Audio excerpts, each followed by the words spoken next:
This meeting is called to order. Welcome to the regular meeting of the Board. Recording in progress. Welcome to the regular meeting of the Board of Directors of the Vallecitos Water District for Wednesday, September 21st, 2022 at 5 p.m. at the district office. And could I ask Director Boyd Hodgson to lead us in the pledge, please? Ready, begin. I pledge allegiance to the flag of the United States of America and to the republic for which it stands, one nation, under God, indivisible, with liberty and justice for all. Thank you. Next is roll call. Looks like I'm the only one that's not here. And now we're all here, so. Okay, next is additions to the agenda. Seeing none, we'll move on to adoption of this evening's regular meeting agenda. Move to approve. Second.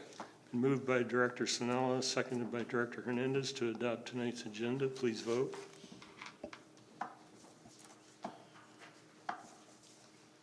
And it's approved unanimously. Thank you. Next is public comment. Seeing no public, I'm going to dispense with that, so we'll move on to the consent calendar. And I'll entertain a motion on the consent calendar. So moved. Second. Been moved by Director Boyd Hodgson, seconded by Director Pennick to move the consent calendar. Please vote. And it carries unanimously. Thank you. Okay, moving on to action items. 2.1, Potable Reuse Advocacy Agency. Yeah, thank you. So this item starts on page 51 of your board packet.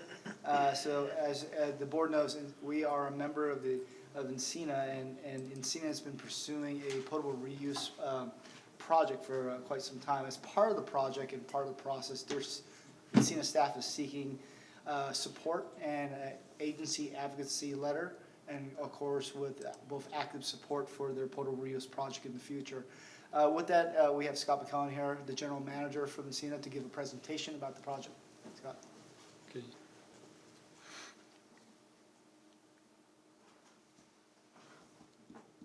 Thank you, James. First of all, we are going to today talk about One Water North San Diego. I'm Scott McClellan. I'm the general manager at Encina Wastewater Authority. I'm very happy to be here, and thank you for giving Encina the opportunity to present to you an invitation to become an advocacy agency for One Water North San Diego. I'm going to spend the next few minutes getting us all up to speed on what this project means to San Diego as a region and why we are at a place in time that we have not seen in the past.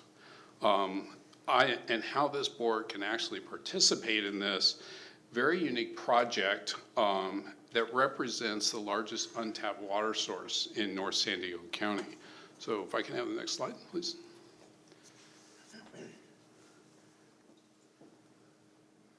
So we are here today because North County needs this project.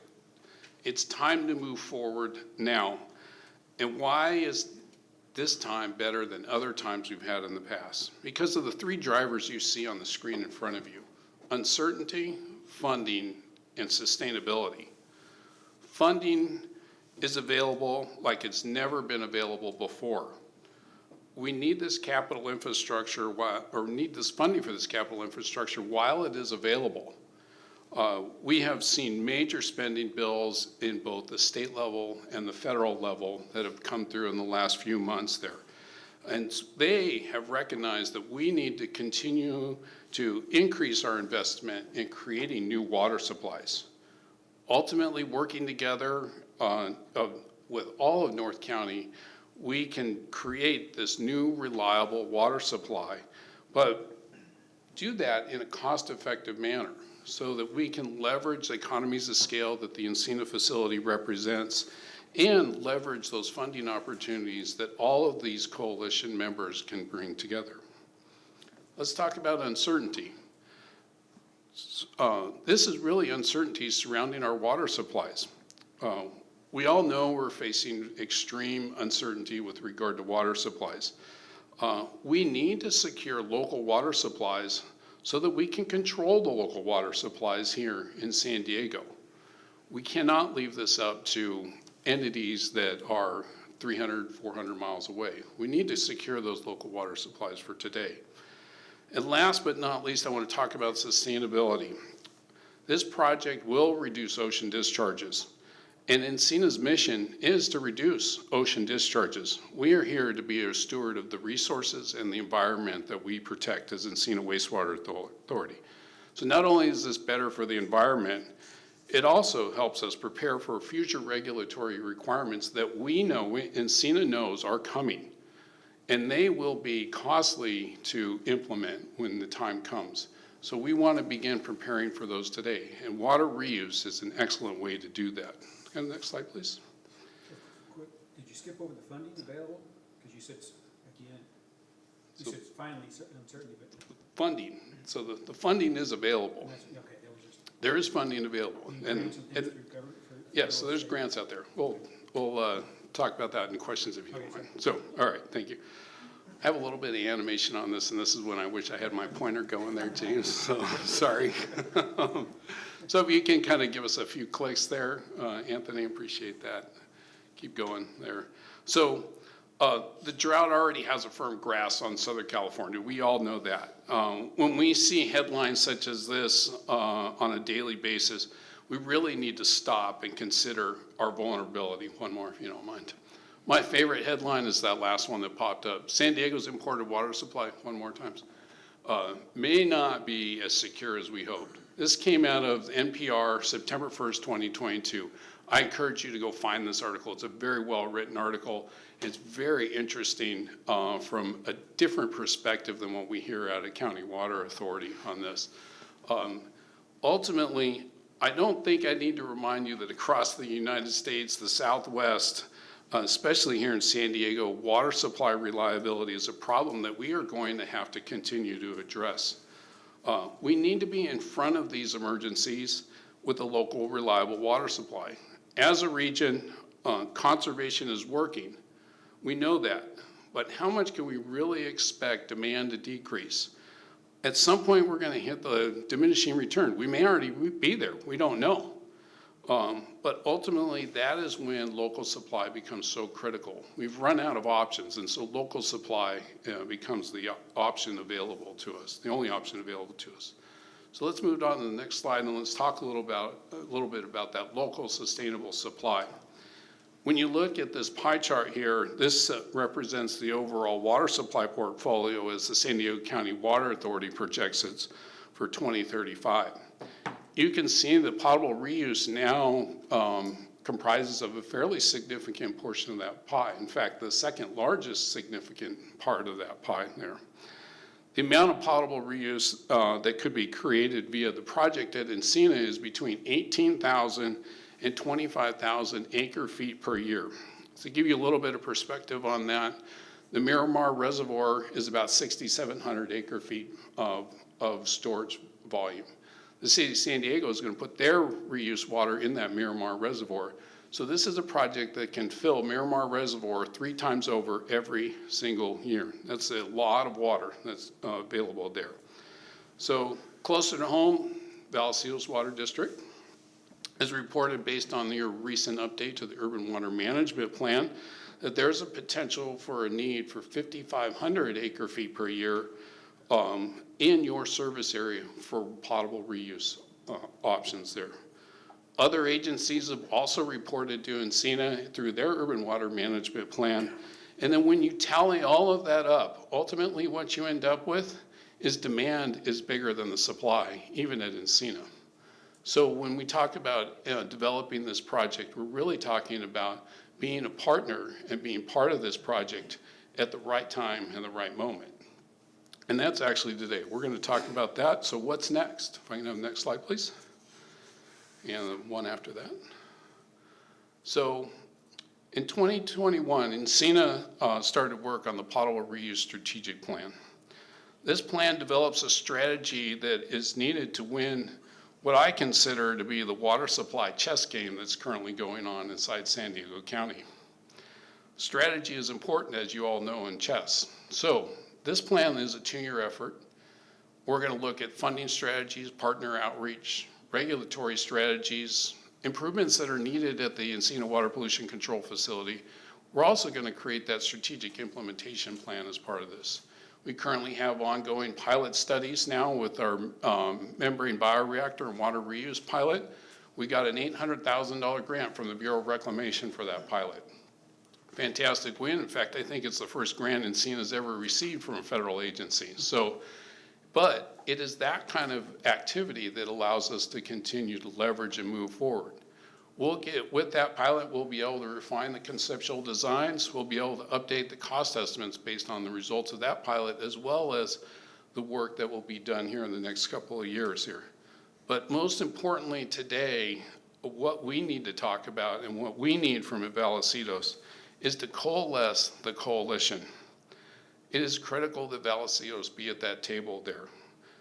Some of the other agencies that are part of this coalition, Carlsbad Municipal Water District, Hain, San Diego, Santa Fe, Poway, and of course Vallecitos. These will be the core coalition members for One Water North San Diego. So let's move on to the next slide. So what's our ask today? Our ask is that you join us in that One Water North San Diego. Next slide, please. So by asking you to join us as part of this effort and become an advocacy agency, doing so will include cooperation with Encina in refining project concepts and cost.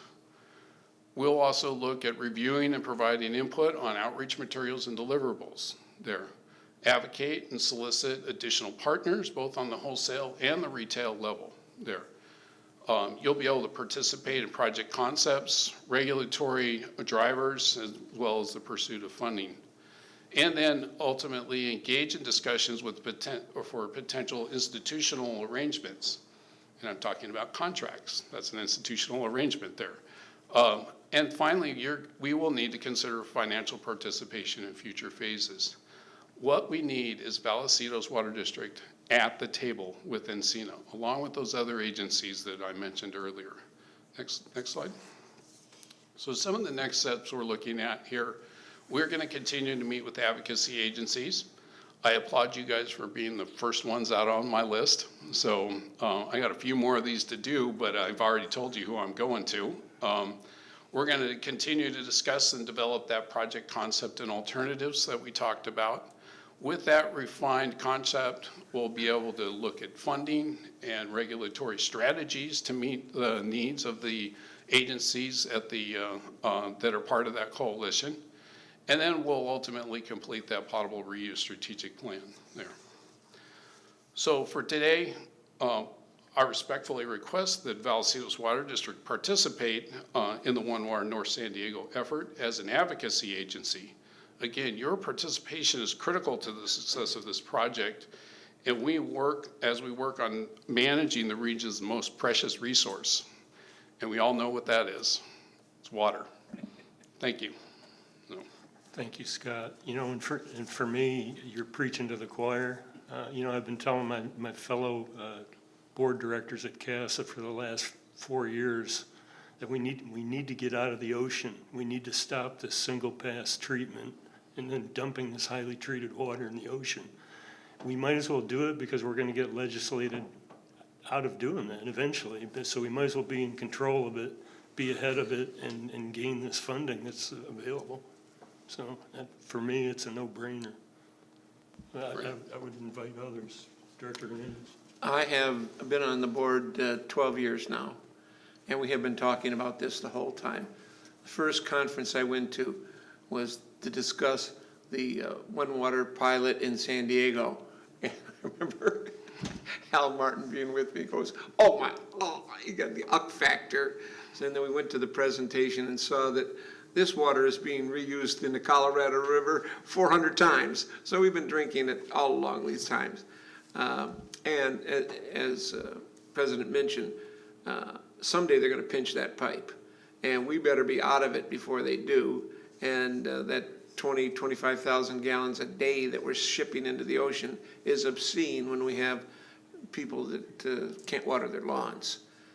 So I'm wholeheartedly agree that we should be part of this. Thank you. Go ahead. I have a couple of questions. Can you please remind me what agencies currently utilize Encina? And if there are agencies that currently utilize Encina that are not on the list of folks that you mentioned? And I wrote down Carlsbad, Livenhain, Poway, San Diego, us, but I think I missed one. So well, let me go back through the list again, just so we're all on the same page. So there's Carlsbad Municipal Water District. They currently use Encina's effluent for Title 22 reuse water, so in other words, purple pipe irrigation stuff. Livenhain is not an Encina JPA member. They do not use any of Encina's reuse water at this time. San Diego Water District. San Diego Water District is kind of an odd entity. They're controlled by the city of Encinitas, but they are not part of Encina Wastewater Authority. They do not use any of our water at this time. Santa Fe Irrigation District, very similar to Livenhain. Poway. Poway is an interesting one because they're not even in the region, but they are looking for an in lieu paper transfer option from us. And then Vallecitos, well, I think you know what that is, so. So are there agencies that are currently using Encina that are not part of that list? No. Only Vallecitos, which Vallecitos doesn't actually use Encina. They actually take water off of the pipe and they recycle it themselves. Actually, the one that I will say is Leucadia. Leucadia would be the only one, and they're a wastewater entity that provides irrigation supply for the La Costa Golf Course at 1 million gallon a day. That's the only other entity that uses Encina water right now. Okay, this is very exciting. One of the things that I talk with my constituents about is that the water eventually will run out, and we like to think that we are secure with our water rights, but when the water runs out, it's just paper. So having protections in place is a good idea, and diversifying our water is a great idea. My question is, we have other agencies in the region that are doing other things, like Oceanside, has a pure water effort going on, and we have other agencies like Fallbrook that are, trying to leave, trying to break off on their own. They're trying to vote themselves off the island.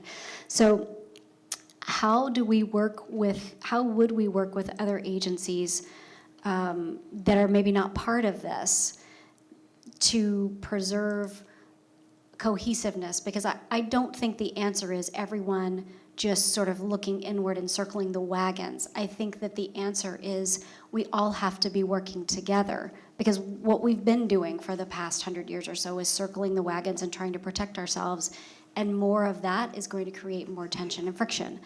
And the supply is only getting more and more finite. So help me understand how this would work with other agencies that are potentially not in this select group. So let me clarify this list a little bit. The entities that included in their urban water management plan, the potential desire, if you will, to take water reuse from the Encina facility is that list. There, like you mentioned, there's Fallbrook out there. There's actually, you can look at Otay, Helix, Sweetwater. You can look at several other agencies as well on that. If we want them to come into the fold with this, we can do that. And we can look at, okay, what is their need versus what is our supply availability?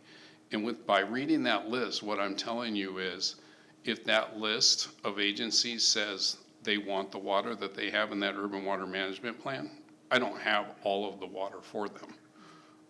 And so getting in as part of the core agency group is really going to be critical, so that you as Vallecitos can drive the direction for this project.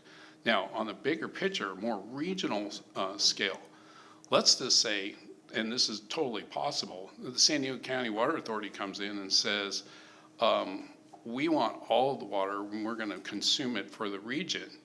And, the County Water Authority said they're good with water until 2040. Well, what are they going to do with it? They're going to sell it to the highest bidder, I assume. In fact, if I'm correct, I believe on the October board meeting for County Water Authority, they're going to have a report on monetizing their infrastructure there.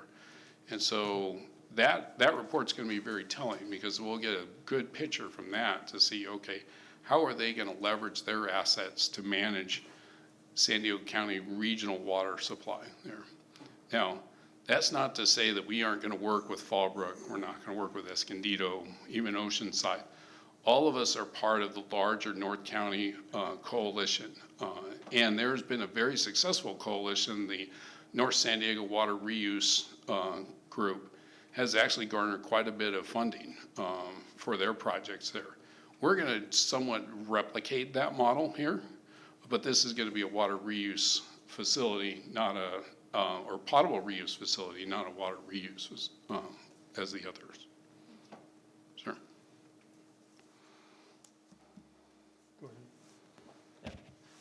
Thanks, Scott. And as you know, I serve both on the Encina board, but also am on the ad hoc committee for this project. So I'm certainly an advocate. That's why I purposely was giving my colleagues an opportunity to ask their questions before I spoke, because I probably have a little bit more information being on that committee than somebody who's not. You tell a great story. I'm definitely an advocate. I want to support the project, but there's challenges and there's significant costs associated. Do you want to go into a little bit of that, kind of some instant or some initial estimates of what this project will cost? What would the Vallecitos' share be? Where would we store our water if we did recycle it? You mentioned Miramar for San Diego's reuse program. Where would we in North County store our water? Some of the challenges that you and I have talked about over lunch and during the committee meetings, this is a major project, right? And so I think before our agency jumps in and supports it, we probably need to kind of hear a little bit more of a, a full, more comprehensive, discussion about kind of both the pros and the cons. Details, Yes. right? So, Mm-hmm. Great question there, Director Snella. You do know more than a lot of people, because you do sit on that committee, and you've gotten to see and heard some of the backstories to a lot of the decisions that have been made. So I'm going to try and make it as brief as possible, because we can go on for quite a while on that.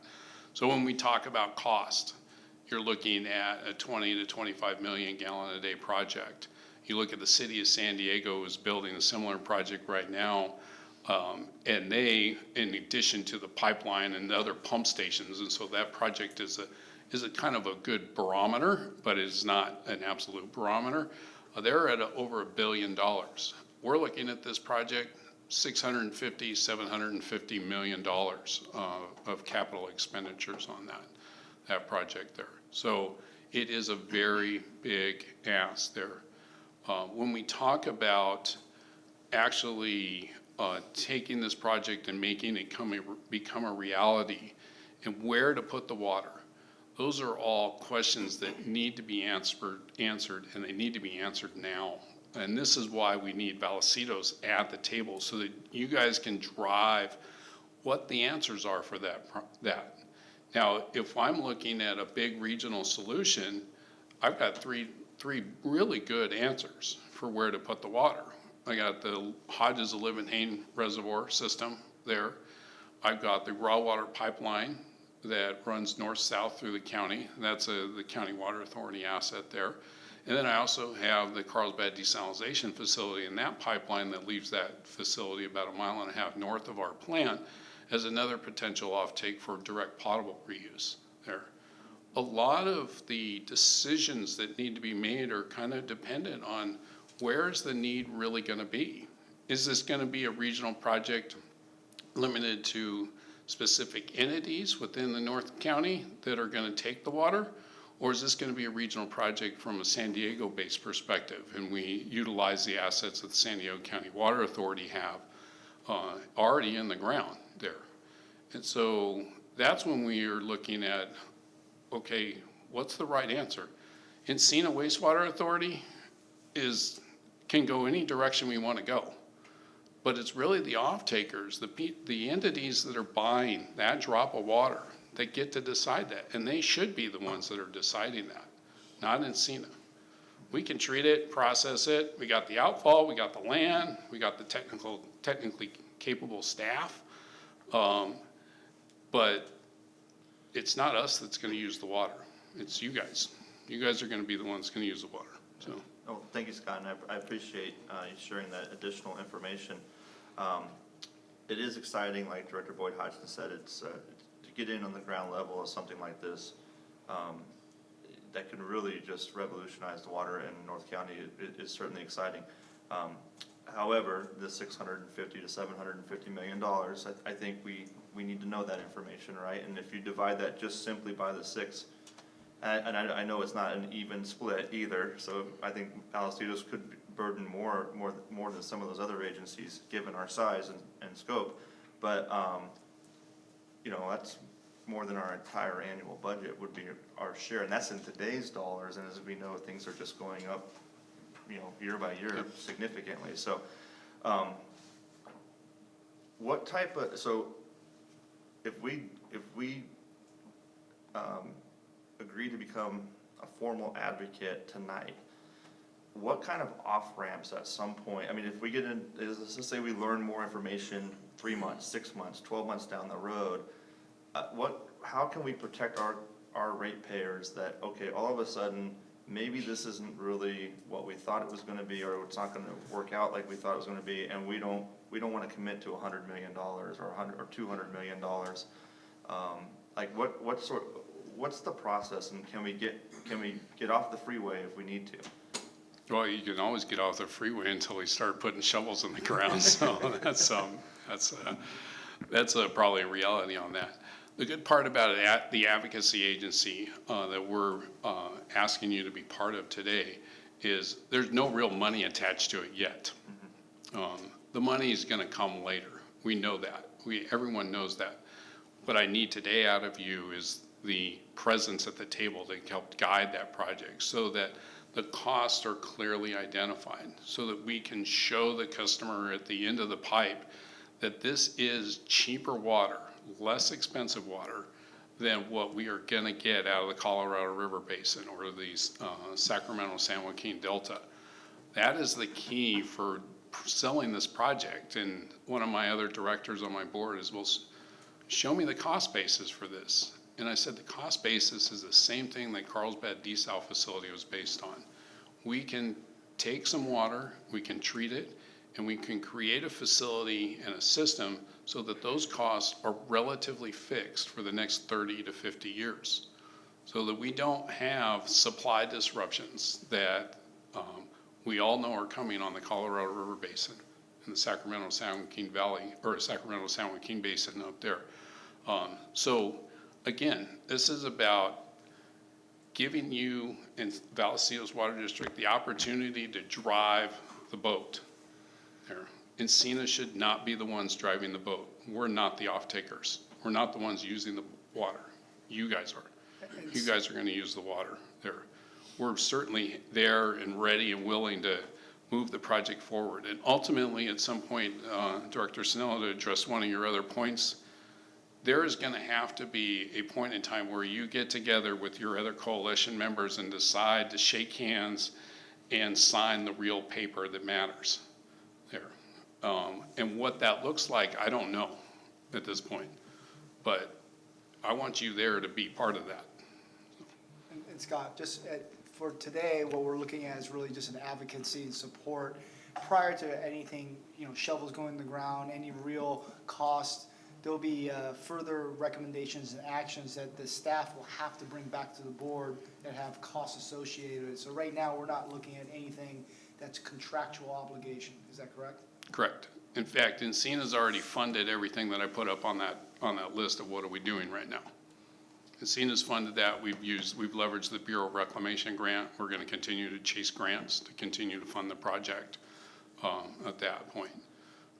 And so, you know, there are things that need to be done that we know need to be done to get the funding. We've got to do feasibility analysis for the Bureau of Rec. We've got to do environmental documents for that. So there's some check boxes that need to be done. But those are not the hundreds of millions of dollars. Those are the first steps when moving the project forward. And, you know, environmental document's gonna cost $750,000 plus or minus on that. It's a big number for a document, but it's a document that you have to get the real money. And when you look at what Oceanside has, about a third of their plant already paid for, and they're still getting money rolling in the door there. I have a meeting with Congressman Levin's office on the 20th of October. He's very interested in this project. And so I'm trying to get, like I've been saying, trying to get the coalition together. We've got to build that momentum. We've got to get moving. So, but yes, James, we are not asking for money today. We're just asking you to come to the table. It's just a 90-minute presentation. Well, I can tell you, you know, if we do nothing and stay the course with traditional import water supplies, we're looking at, you know, $16 billion plus for a tunnel solution in the Bay Delta. We're looking at probably $3 billion of MET's participation in Sites Reservoir. We're looking at MET's One Water project at probably $2 or $3 billion. All these things are going to affect import water costs. So, you know, in my mind, we might as well do these big ticket local projects. I mean, yeah, it's a lot of money, but so are these other cost drivers. They're huge. So, yeah, there is a lot of opportunity to realize a lot of savings. And I haven't even started talking about how Encina can help with the savings. We have power generation at Encina Wastewater Authority. I'm not going to commit to anything, but I'm going to tell you right now, with the right kind of investment in Encina Wastewater Authority, we can generate power to help offset cost. So that's all on my radar right now. There's so many balls in the air right now with this project, it's amazing. But with every ball that's in the air, that's another potential. There are lots of potential in this project. So I'll reiterate, I think this is really exciting and we have to do something. You know, from my perspective, this is the first time I am hearing about this in detail. You know, my colleagues have not talked to me about this or said, you know, advocated on behalf of it. There's not a timeline associated with this. There's not like a Gantt chart talking about all the contingencies that I think I would have liked to have seen. I think that there's opportunity, you know, for example, we have a lot of storage. Maybe we could store some of the water and maybe we could get a deal. I mean, I don't know if that's even been talked about. I would think that we as an agency have some negotiating points. And I think Director Sanella made a great point about sort of the cost. This is news to me. So I'm nervous about committing tonight, even though I think this is fantastic. I think it's really exciting. I think there should have been a preliminary presentation and some relationships built and questions asked and answered about, you know, sort of fundamental things like the timeline and the contingencies. So I appreciate that my colleagues are all in, but they've also had the benefit of attending these meetings, and I've never attended one because I'm not on that committee. So I'm struggling a little bit with the ask tonight of, can you go all in? Can you be at the table? Of course I want us at the table, but I don't feel like I have adequate background. So just if I may, there's only been one meeting, and that was back in March. Okay. And the timeline is really up to the off-takers. So if you said go today, I can have that plant in the ground and producing water in about 3.5 years. Okay, that's helpful. But that's not the reality that we are looking at out there right now. My suspicion right now is this is a 10, maybe even 15-year project. Very different timelines that we can talk about here. Is the governor going to come down and start throwing money at everybody that's got an ocean discharge, or is there going to be a regulatory stop, or what I call a regulatory plug on the outfall?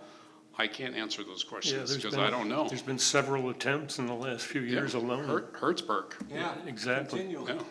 Yeah, and so it's going to happen one of these days. Yeah, it's going to happen. What we're really trying to do is get ourselves in the right place for the right time. And, But Scott, I do think to Director Boyd Hodgson's point, I know you're trying to just kind of build momentum right now, and I think, you know, as you go from agency to agency to agency, it's not gonna help. Like, for example, if we don't, you know, become an advocate tonight, and then you go to Carlsbad next, or whoever you go to next, and they're gonna ask the question, well, what did Vallecitos say? And if we kind of said, hey, we need more information, or, and you're probably gonna get that from at least half, maybe even 4 of these All of them. agencies. I think Yeah. there, you know, there's different levels of interest from what I've kind of overheard through the conversations, as we've talked about it at Encina. I do think maybe a kind of a good starting point is to answer some of these kind of more, you know, these basic questions about, you know, timelines and how will it function. For example, the question about can we pipe the water back to Vallecitos, and I don't think, and correct me if I'm wrong, but I think it's kind of, because you gotta build that pipeline from the west to the east, and you don't wanna be pumping it up a bunch of different, you know, every pipeline's gonna be that much more money, right? So you kinda have to find like that Olivier reservoir where you can pipe it all to that, and then from there, you can distribute it, and versus trying to build multiple pipelines, throughout North County. So I think if you had like a 30,000-foot presentation of how the process would work and look and everything, it might help kind of get people to come on board with you. I've got that, but that's a 20-minute Yeah, presentation. well, maybe we need that. I mean, I could, yeah, and it's, you know, for $150 million, I could probably give you 20 minutes. just And I'd be more than happy to come back and give you the nitty-gritty details on this, because we've done feasibility analysis. We know what the pipeline routing is supposed to be. We know what we think is gonna be the regulatory framework that we're shooting at, and that's a moving target even today. And so we have a good idea for that. But again, it's based on looking at this through Encina's lens, trying to anticipate what other agencies really want. And that is the difficulty that we're up against, is I don't want to try and guess what Vallecitos wants. I want Vallecitos to tell me what Vallecitos wants. And that's what this is all about. The advocacy agency is just, let's get to the table, let's have the conversation, let's develop those costs, let's get those cost curves figured out. Let's figure out where are we going to put the water. And just for clarification, for today, the advocacy is not a commitment that we're going to even take a drop of water. Being part of the process will allow us to help define where the project is. Encina is not in a position where they can say, this is what the project looks like, this is how much water is going, this is where the delivery points are, here's the timeline there, this is where the regulatory agencies are. We're not there yet. Right now, it's to be a part of the advocacy. What's being asked to the board today is to be at the table so we can start those discussions. All those questions that the board have are legitimate, good questions, and they cannot be answered because we have not given Encina, we want this much acre feet and we'd like this delivery port, we think we could do an exchange. None of those conversations have happened because we're not at the table to discuss them yet. So a lot of the questions that the board has today are all legitimate, excellent questions. They can't be answered until we're at the table. And then at that point, when Vallecitos comes and the board makes a decision and says, yes, we want X amount of water, we want it here, or this is how we're going to do it, then cost and the scope of the project could start being defined. A lot of your questions are about that scope of the project and how it's defined. We're not there yet because we have not given Encina any of that direction because we're not part of the project at this point, from that capacity. Director Hernandez. Yeah, and I certainly would like to have Vallecitos, the first one at the table, to help drive what we're going to be talking about in the future. And in order to do that, I think the advocacy approval is the first step.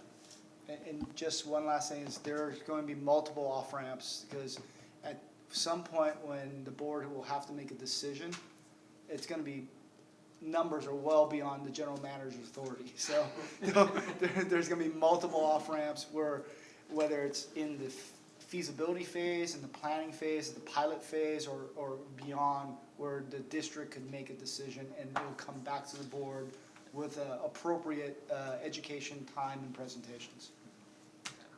And I, Gee- and President Eltharp, I think, made a lot of very good points about regulatory components, and then Scott, you talked about what really fascinates me about it. And I'm clearly an advocate. I'm not all in at this point, and there's a lot to learn, but is the potential for grants, right? And so if we can get a significant portion of the funding through state and federal grants, that makes it a lot more economically feasible, and makes it much more exciting for me.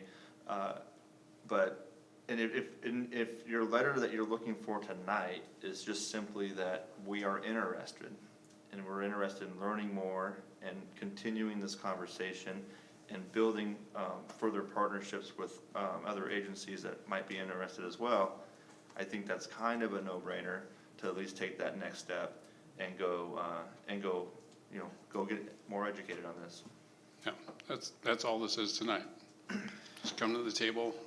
There's no financial commitment. We want to hear what you guys want.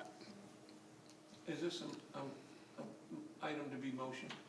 It is, and I would just clarify for you, it's in your board package. They have a principle of understanding that they're asking you to sign, and it identifies the role of the agent, of an advocacy agency that they're looking for the time period 2022 to 2023. Merely involves cooperating with Encina to refine the project, to provide input, et cetera. It's mostly a think tank process, right? During that period, so that's what you would be quote unquote committing to by executing this letter. I'm perfectly comfortable with moving forward with this action tonight, but I am sympathetic to my fellow board members' concerns, so I would just ask that maybe you can come back and maybe run some concepts. I've seen some in the past. I think that'd be helpful for our board's understanding. Sure. I'll be happy to come back. Your general manager knows how to get a hold of me, let me tell you. So. I would move we accept the advocacy. I'll second that. Okay, it's been moved and seconded to move forward with the advocacy letter. Any further discussion? Okay, seeing none, please vote.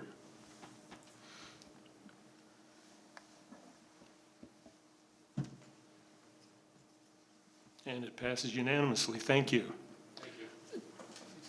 Mr. President, Yes. towards your and Boyd Hudson's discussion, could you schedule this 20-minute presentation to come back with us in a relatively short period so we could really get a full picture for all of the board members? Yeah, Dirk, I'll work with the general manager, or I'll have Glenn Froome work with the general manager to schedule something as soon as we can. Perfect. Thank you.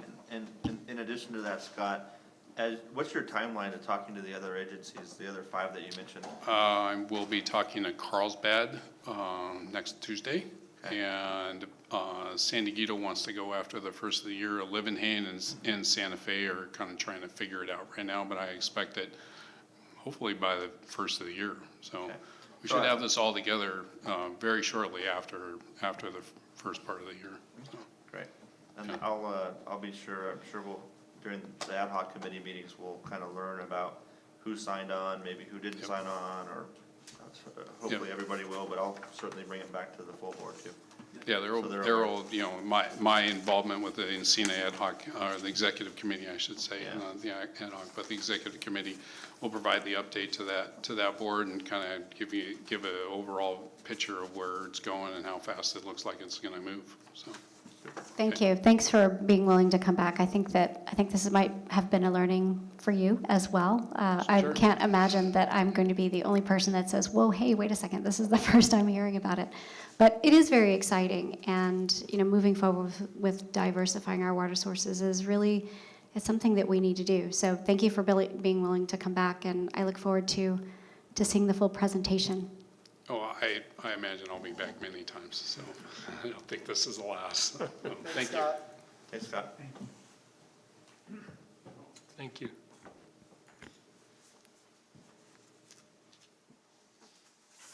Okay, moving on to item 2.2, water supply conditions update. Would that be Chris? Yeah, Chris is going to take this one. As you know, the water supply conditions are not looking great, and I'm hoping Chris has a little bit better news. And obviously, we're going to stick with that theme because we were just talking about water reuse. You just had rain. Assistant General Manager, I have no good news. Good evening, board members, President Eotharp, board members. Update on your water supply conditions. Some of what Scott McClellan just showed was some of the realities that we're facing. We went into a drought level 2 in April. Northern Sierra 8th station precipitation index. You can see how it's flatlined there. Values of 78% to date, and the snowpack water content is 0%. We're coming around to the end of the water year, and we'll start a new one, and let's all cross our fingers for that one. One of the articles that I did see recently, but not when I made the report, was that these fires up in the mountains are causing these big scarred areas where you don't get the tree cover to help protect the snow and save it. And so they're noticing that it's melting faster. That's just another problem on our list of issues. There's that snowpack water content, 0 right now. Reservoir storage, Oroville at 36%. And San Luis Reservoir at 27. Those are the ones that impact us the most. Colorado River, Lake Mead at 28%, Lake Powell at 25%. The basin precipitation is 99% year to date, so that sounds good, but it's not getting into the system in the same manner. And there's been additional reports talking about within several years there may be nothing. So a little bit scary when they talk about that. 3-month temperature outlook expected above normal in San Diego County, and then precipitation is expected, it's 50-50. It could go either way. So no real good news on the water supply conditions. And any questions? Questions? Oh, go ahead. Can you remind the board and the public what dead pool level is and what that means? So the dead pool can happen when the reservoirs get so low that they can't generate power at that point, and they can't even get the water out of it. And they're getting close to that point, and it could cause a problem for the entire region, the West per se.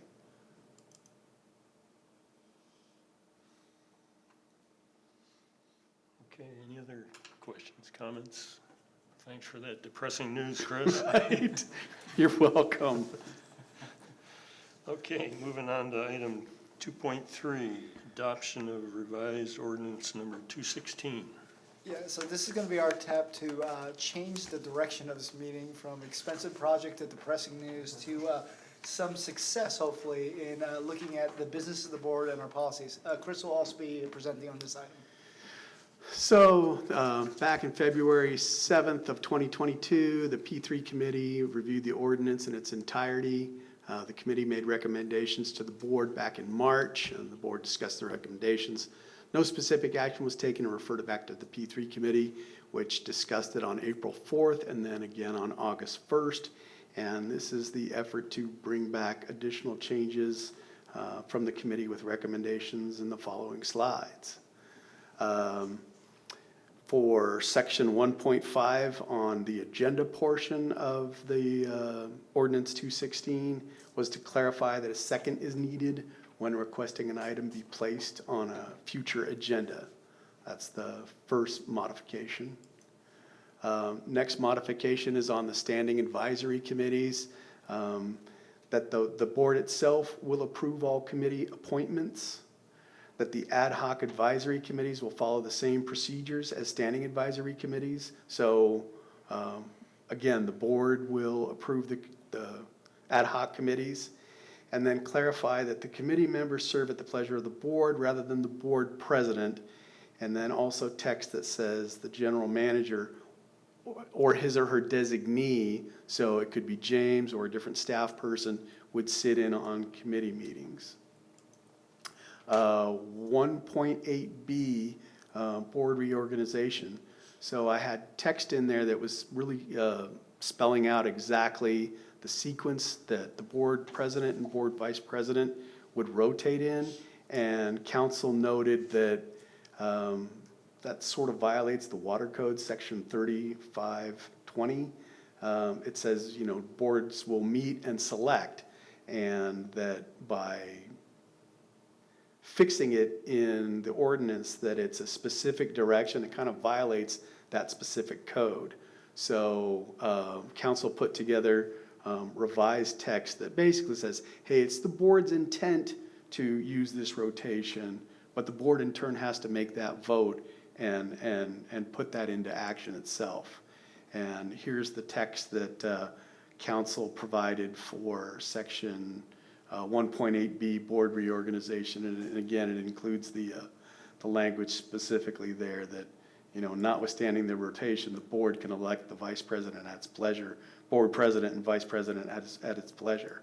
So just some clarification. I know that might be a wrench in the mechanics of what we were trying to accomplish, but sometimes you realize maybe that was why the language was in there in the first place, was that there was this water code that says, hey, the board gets to make that vote. 1.8C, board reorganization. This was just removed. This was about the portion of being able to be on specific committees like the CWA committee during their first term or whatever. Just intent to remove that so there's no conflict. District memberships, here's some interesting stuff.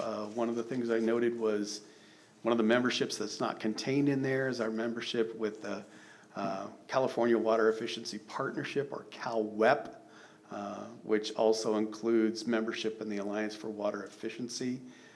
Director Boyd Hodgson was interested in the U.S. Water Alliance, and I researched that one. I'll have some additional information on that.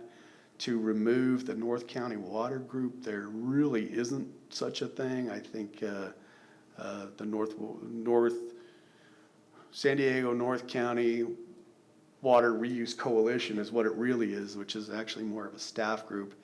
And then to add text in memberships that includes the San Marcos Chamber event, meet your elected officials as a per diem reimbursements, because I think typically we've gone ahead and reimbursed that, but the board always has to take action to approve that, and this just codifies it as part of the membership.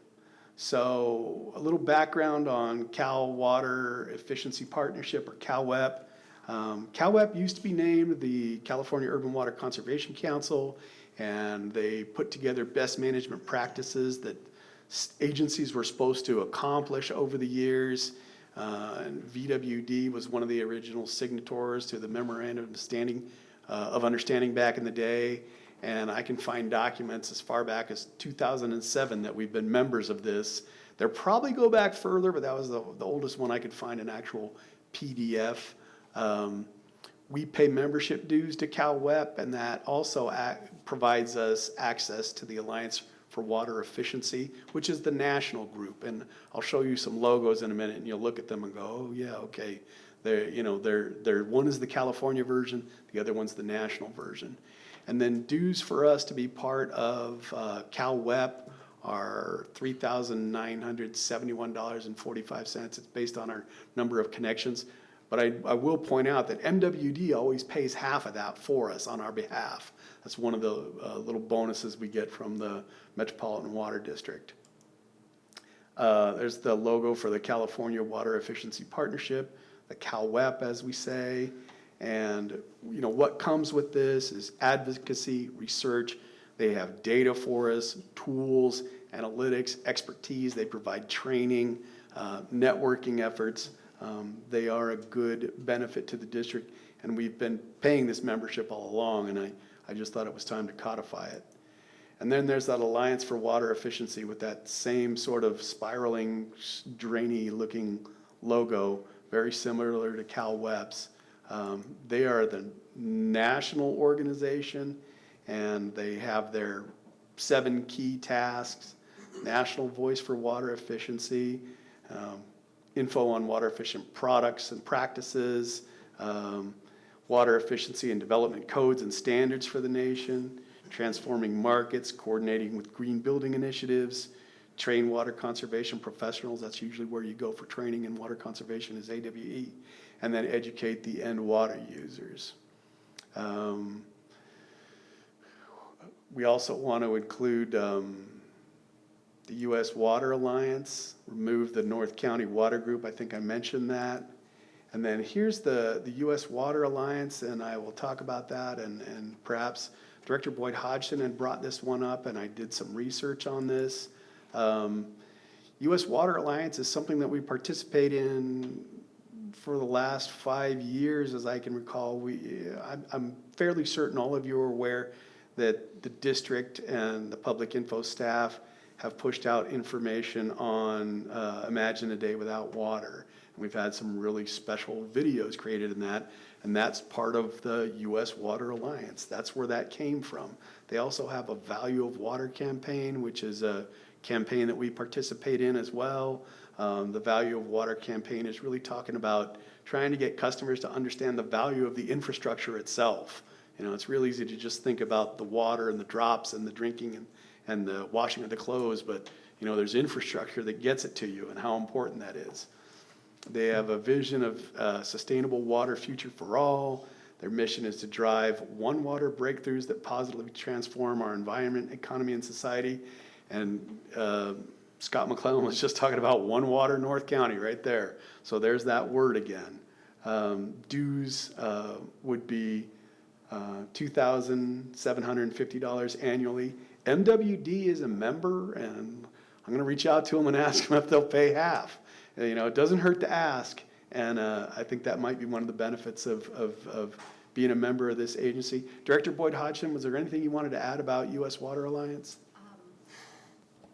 Thanks for putting me on the spot. Yeah, I can pull it back if you'd like. You know, I think, you know, we do benefit from this organization, as you articulated with, you know, Imagine a Day Without Water. You know, part of our mission now includes the idea of one water. And this is in my estimation, you know, I've attended several of their webinars, and their focus is on equity. Their focus is on making sure that everybody has clean water. And not only that, but it's a national organization, so there are learnings brought together from different parts of the country that have different challenges that we may or may not face immediately, but if we do, you know, they compile white papers, reports, data showing, you know, here's what happened in, you know, for example, Flint, and this is, you know, this is how it's been, this is what the impact is. I think it's an organization that would expand our portfolio a little bit because of the focus on equity, but I also think, you know, we have benefited from them, and I think they have good ideas, and they have good marketing too, because they come up with things like Imagine a Day Without Water, and we have taken that and we have run with it. Certainly. I got invited to events in Milwaukee, like right off the bat when I was talking to their staff, and I was like, I can't get the travel done that quick, but hey, certainly appreciate the invite. Adding text to the San Marcos Chamber event, meet your elected officials as a per diem reimbursement. And staff recommendation is to adopt an ordinance approving the recommended changes, including the membership additions and deletions. And that concludes my presentation, and here for questions. Okay, thank you. Any questions? Director Hernandez? I really want to thank the committee for going through these many months. In my tenure here on the board, I have been up against the old ordinance 3 times where jockeying and spinning around and asking people to step aside. This will end that. I appreciate it very much. So when it comes up, I will be supporting this. Any other comments? I'll echo Director Hernandez's words of appreciation. I share those as well. I know this was a lot of work and time and effort from staff and the committee, so thank you. I like it a lot. I have just one little request, and then, I do want to just kind of ask the committee, I'll start with my question, and I don't really have concerns, but I just kind of wanted to hear from the committee if you guys, if the two of you had discussed this at all, but as the reorganization is written, you know, it talks about, you know, Division 5, for example, you know, being kind of up next for the presidency. If the circumstances because of elections or whatever the case may be, that in that particular year, that Division 5, for this example, is a brand-new board member who's never served before, did you have any discussions or concerns? I can kind of see it both ways, so don't read too much into this, but I just, not being privy to the committee meetings, any discussions around a brand-new day one board member kind of taking the reins of the entire board? We did. Okay, good. I would love to hear it. We did have that discussion. That's why we put in there that caveat. It still is upon the board to elect the president. So we can talk about it and say, okay, you're up 5, you were just voted in 2 days ago. What do you think? Do you want to be president? We can talk about it and say, you know what, you're new. Why don't you forego that for the first year, learn from a president. We'll elect another one for a while, or hey, I'm good to go. We'll run with it and we'll support you and we can, you know, hold your hand through it too. So we had exactly that discussion. Correct me if I'm wrong, but we did have the discussion for that purpose. Realizing too that, you know, if the individual who's elected in day 2 it becomes president because of the rotation, maybe that's a breath of fresh air as well, and he's ready to run with it, and, you know, maybe we don't have any of this, you know, he has nothing to go on, and it might be, it could be a stepping stone, or it could be some roadblocks, and it could be clunky, or it could be smooth, but that's fine too. So to answer your question, yes, we did discuss it and that's why I think we put that caveat in there to say, yeah, they still need to be elected as well as a vice president. And I think, you know, going back to the original reason why we took this into committee was because we were running into the ordinance versus our historical traditions. That they were coming, you know, most years they go by just fine and dandy, but they had come into conflict. And I think, although there's not, you know, with the late breaking changes, I don't know exactly how it changed with, you know, what we suggested, and then, you know, making sure that we are legally okay. I would have needed to see sort of like a red line or a side by side, because I don't remember. It's been so many discussions and so many months. But I think, you know, I think there is a fail-safe that addresses that concern. And, you know, it will be incumbent upon all of us to determine, you know, if, for example, what if someone's elected that is a former GM at another place and they have a lot of knowledge, then that might be someone that we're comfortable with saying, yes, you know, you just got on the board and you happen to be the president, so you have a lot of knowledge. But someone else, we may not decide it's workable. So I think there's a fail-safe. No, I'm glad, thank you both for that. I'm glad that the conversation took place in the committee. I'm comfortable with how the language is proposed now. My understanding when I read the board packet in preparation for today, we didn't have that flexibility built into it initially, but it sounds like after legal review we do. And so thank you. And then my only, I think it's a small request, but since we are adding the chamber, meet your elected officials, I would like to ask my colleagues for consideration to also add the chamber state of the city address. And I look at the state of the city, I actually think the state of the city is probably more important than meet the electeds. And I look at it from kind of the state of the union. And you know, when you look at San Marcos, our area that we provide water and wastewater services for, you have the city council, you have the school board, you have the water board, you have the different, you know, commissions and different volunteer groups that are coming together as part of the state of the city. And I couldn't imagine watching the State of the Union and not having the Supreme Court there for some reason, right? So, and not that this water board's the Supreme Court, but it's one of the big 3 in the city, right? And so I just think that should be added to the list.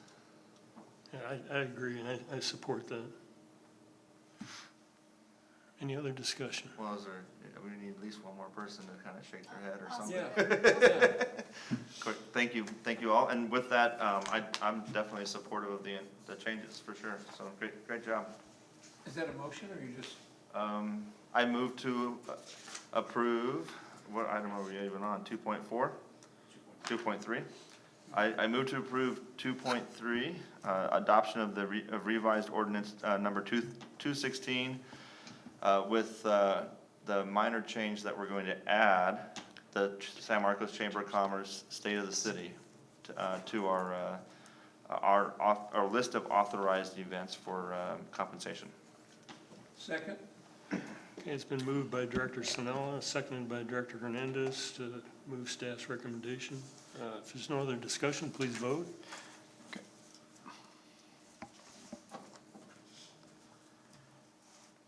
And it passes unanimously. Thanks, Chris. Yeah, we'll make those changes. Yeah. And send it to legal, so one last one. Okay, yeah, I just want to make clear for the public that the version in the packet is, the version you approved is different than the version that was published in the agenda package with respect to, I think it's item, section 1.9B plus the addition that was referenced by Director Sinella, right? Okay. Thank you, Chris. Good job. Thank you. Thanks, Chris. Okay, the last action item is 2.4, amendment to the Conflict of Interest Code pursuant to the Political Reform Act of 1974, biennial review and adoption. Thank you, President Elthorpe. So the district is required per government code to review and adopt the Conflict of Interest Code every 2 years. This is a fairly routine process. The item starts on page 63, and the Conflict of Interest Code is attached here in the board packet. Unless there's any questions, which I'm hoping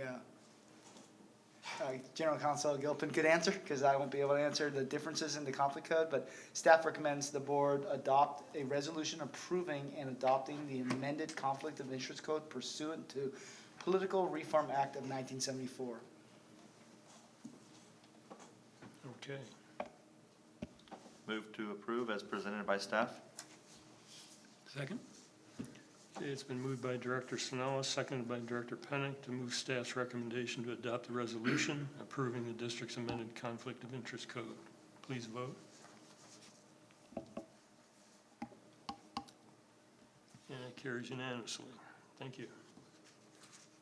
Okay, that's the end of action items. We'll move on to reports. General Manager's report. Yeah, thank you. A couple exciting items. Our new website is going to go live tomorrow, I believe tomorrow morning sometime, so don't check it necessarily 6 a.m., but it'll be our new website, new format, and I'm sure we'll go through some growing pains. But as you look at it, if there's any comments, questions, or anything that you observe, please let us know. We'll get it over to the proper people to kind of look at it. As you know, when you launch anything new, there could be bugs. So. But if you've seen, I don't know if the board or committees, any of the committees have seen kind of the drafts of it, but it looks really nice. I'm very excited about it, and staff has worked very hard to get it done. Did our P3 committee work on that too? Not really? That's what I was gonna ask. Was that done all in-house, or did we go outside with that? Jonathan, will you help me out with that? Because I know it's being hosted. It would help with consultant. I don't know how much in-house preparation there was. I don't know, unfortunately. It's all been run through Matthias Yeah. and Conservation, I believe, with Yeah, Lisa. and I was hoping that Chris was going to stay because he knows a lot more about it than I do. So it did run through Conservation Group, Chris's group, and Matthias, our IT supervisor, on the technical support. If I can just add, first off, I'm very excited that we're doing this because I thought our website before was less than the desirable. No offense to anybody who may have been part of it. My guess is it hasn't changed in decades.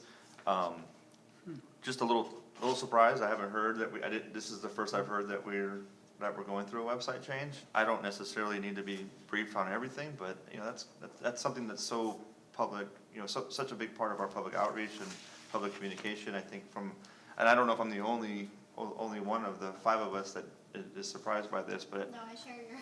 I feel like we probably should have a little bit of input. Now, I know that you're offering us Yeah. to review it and come back, but maybe in the future, we could have a little bit more input up front. Absolutely, I'll find out what process we went through on it, and maybe when we go back as one of the items at the P3 committee, talk about what we did and what we could do better next time to keep the board more abreast of this. Thank you. But I mean, I trust our staff, and I'm sure you had a great consultant. I'm really excited to see what they came up with. As far as a little update on the general plan, the city's general plan is going through a process. Originally, the city was going to go through land use adoption, which sets the land use in September. They reached out and let us know that they are not going to do that. They didn't tell us why, which means it basically delays any land use adoption, and it may or may not delay the general plan itself, because what the city was going to do is adopt the general plan as far as make a direction on this is the land use to move forward, where the new densities will be the new land use types, which allows them to start analyzing all the effects of it. So my guess is it may delay the general plan for the city of San Marcos. However, they may run things in parallel, so I don't know that for a fact. But it is going to affect us, because when we, as Vallecitos, look at how we plan for our facilities, the city's general plan, you know, the type of growth, the amount of growth is a foundational document for that. So we'll keep you guys updated, and I know we have committee members that, or board members that attend the committee itself. So another good news is, so we had finalization meetings to secure grants for the North County group, which Vallecitos was part of. So from the federal side, we've received a total of $23.9 million in grant money. Now, that's not, it's free money, but it's 25 cents. You have to spend 75 cents to get the 25 cents. Yeah, it's a match. So it's a 75-25 match. The good news is the Vallecitos Water District's chlorine contact tank expansion job, which is about a $5.3 million job. We're going to receive $1.3 million in federal grants, and we're in line to get probably about 15 to 20% of that cost of the $5.3 million in state grants. And then we're going to go back to the well for additional state grant, because we pretty much tapped out on the match on the federal side. So at the end of the day, we're hoping to get that project 50 to 60% paid for through grant money. That's the goal. We may not reach it, but as we get grants, we'll keep the board updated on that. And my last item is, I sent out an email maybe last week about staff is going to be, operations staff is going to be working in San Marcos Boulevard at night. That was canceled, rescheduled, canceled, rescheduled, canceled, rescheduled, canceled. Not by us. It's the city. It's the city and the city contractor over there by Discovery, over kind of by the high school, and that right now is tentatively scheduled 9/27.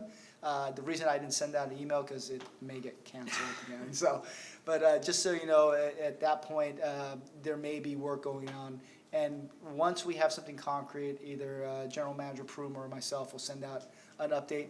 But I'm going to wait on that until I know it's concrete. And so what was the work we were doing? Ed, can you help me out on the exact work? We're replacing two valves in the street to accommodate the city's job. Did we do some sewer factor work out there as well? Yeah, Yep. I had somebody ask me that. That was routine. Yeah, okay. Routine night work on San Marcos Boulevard. Yep. Thank you. That's all I have for my report. All right, thank you.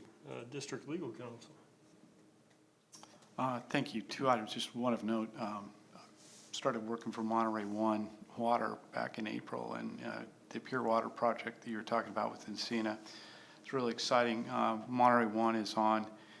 They've completed their first plant a year ago, and are now on the expansion. There is a lot of money available on the federal level and through loans, grants, and otherwise. It's really exciting. I learned there that Monterey Peninsula doesn't import water from anywhere. A lot of groundwater. But the groundwater, et cetera, and one of the challenges is that, if you build it, they will come, and there's so much demand for it. The problem is now the source side, and then the implications of, the governor's edict on indoor usage, et cetera, and that's, the folks at Encina know this, reducing the volume of sewage flows from which you can produce the water, but I think you'll all find it really exciting as you move forward through that project. But the second item is just an update on one of the governor's bills that I've been reporting on, the teleconferencing issue.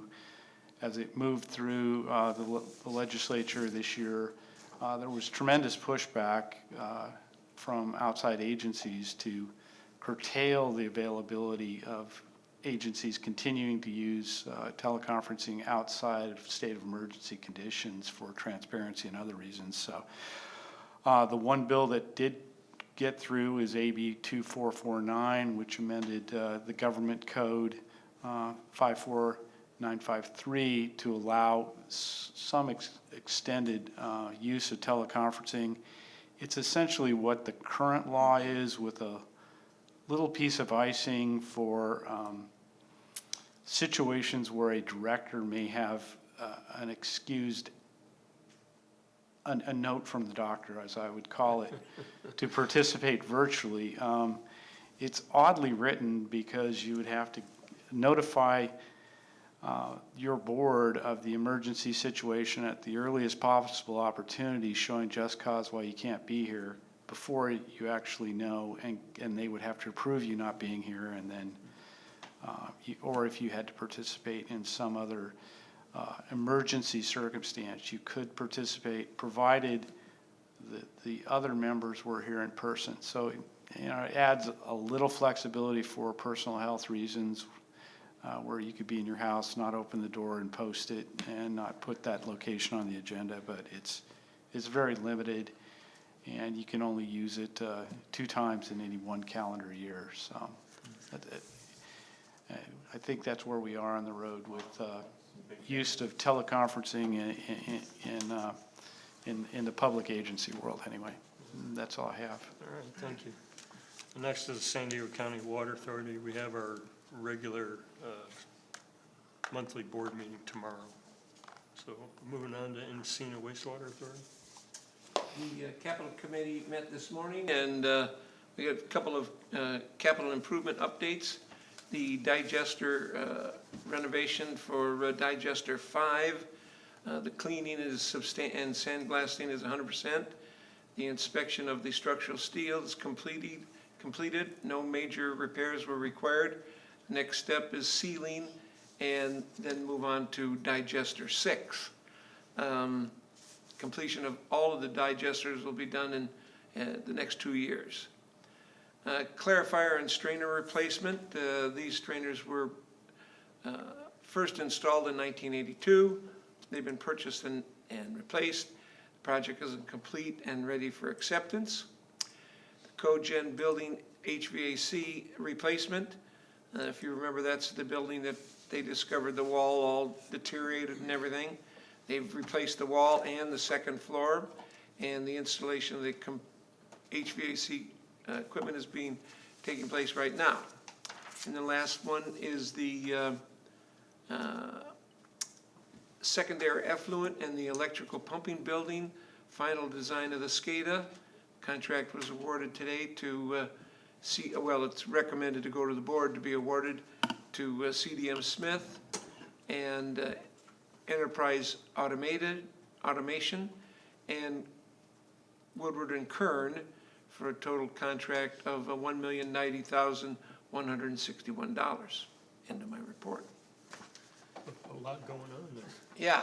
Yeah, expensive stuff too. Yeah.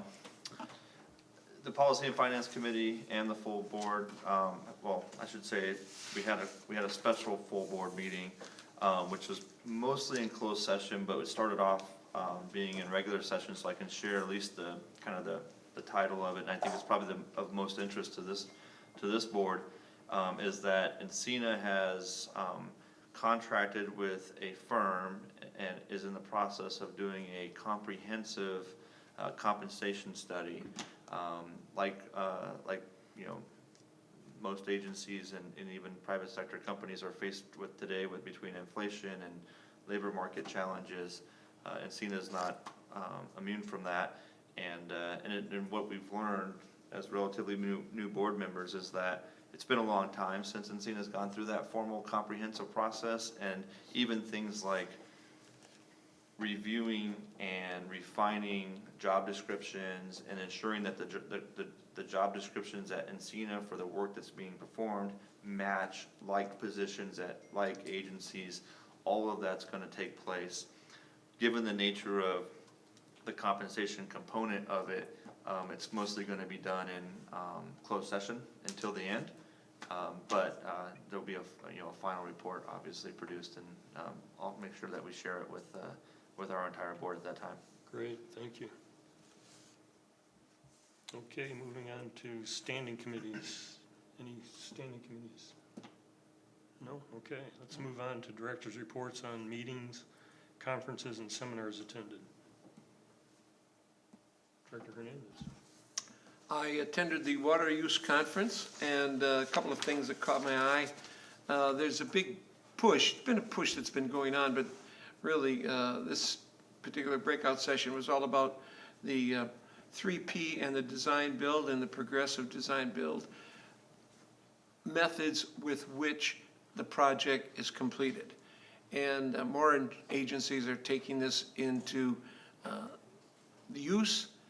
It's kind of been interesting because this is over my entire career. When I first started in the business, design build was secondhand. And then it kind of got out of flavor, and then it's come back into flavor with institutions.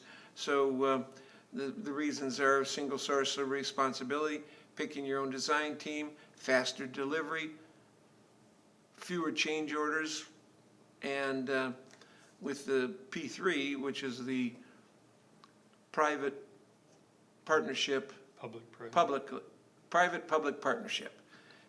Financial help, again, picking your team, and the possible maintenance of the facility ultimately. We were just talking about water supply. There was a section that Las Virgenes, they have had a 75% reduction in their water. And we're getting, I think we're at 16, are we? Something like that? If we had to go to 75, there'd be pitchforks out there in the lobby. Because of the state, Oh, my Lord. State water Yeah, project yes. exclusion areas, they don't get state water. No. They're totally reliant on state water. Exactly, They so, don't get. and they're already at 42 gallons per day. And they have added a 5% surcharge on top of their tiers. So that if you use too much water, you get a 5% bump. And their watering is only 2 days a week. DPR and ocean desal was another one that we heard Scott talk about the possibility of taking our ultimate portable water, shipping it to Carlsbad desal, and then sending it out. There's some real benefits to that. Economics is one of them. And then let's see. And I think that was it. Okay. And you and I attended Yes. Council of Water Utilities yesterday. Yeah. Yeah, it's great. I'll go ahead. There's a great presentations on water use efficiency standards and regulations coming down the pike, water loss calculations and future regulations. And also what I found really interesting was leak detection, and the O&M manager for the County Water Authority had a very interesting presentation on satellite-based Yeah. leak detection systems. Mm-hmm. They utilize LiDAR, I think, to detect water as deep as 12 feet in the ground from space. Yeah, That's that's very interesting. fascinating technology. So if you want to add anything. Well, the only one I wanted to ask our maintenance O&M director, they were talking about $2,300 cost per pipeline repair. And that seemed awful low. Service line. Just to clear, that's the assumption in the economics portion of the new water, the rules from the state. So what they were talking about was, that's what the state's using as a plug number. It's probably not a real number. Yeah. So yeah. it is low. Pretty Yeah. low. Yeah. Okay, I'll clarify that. Thank you. Okay, any other meetings? Okay. Went to a conference, I mean, same one, Jim did a good job at summarizing that. I just got back from one yesterday.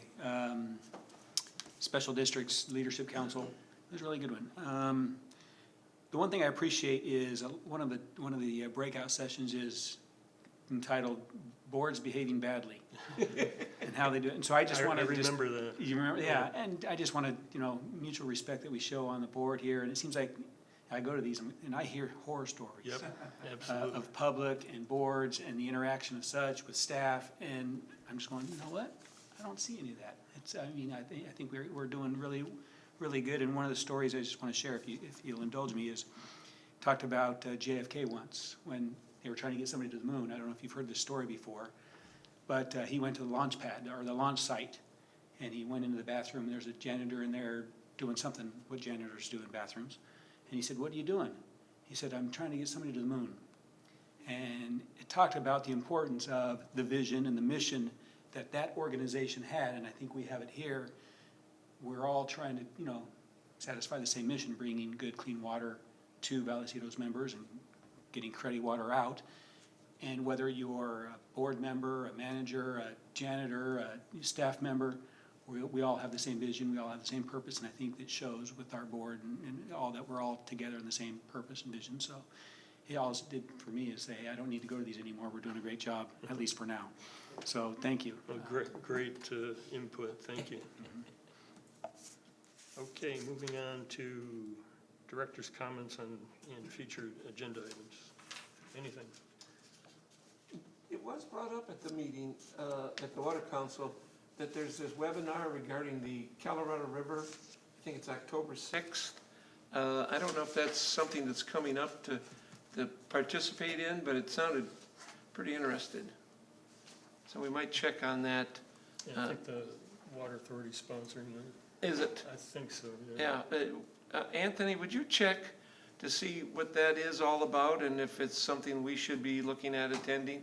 Yes, sir. Thank you. Go ahead. One of the things that I have brought up in the past is that, I feel like we as leaders of the community have a responsibility to give back, not just in our service here on the board, but I am thinking about putting on the P3 agenda potential, charity opportunities that we as a board might want to engage in. So if you all have a charity that is environment focused or water focused, because I think that would probably be the most appropriate, feel free to maybe send it to, probably not me because that might violate Brown Act, but to, You could send it to Anthony or Ann. Okay. And then we could add that to the P3, and then when we send you the recommended agenda, you could edit it at that point. yeah, and it's just the kernel of an idea, but, putting together some kind of event that would involve all of us, and it would be a way to give back to the community and elicit some good PR for the district. So if you have suggestions or preferences, please forward them along. Okay, thank you. Okay, any other comments, future agenda items? Seeing none, we're adjourned.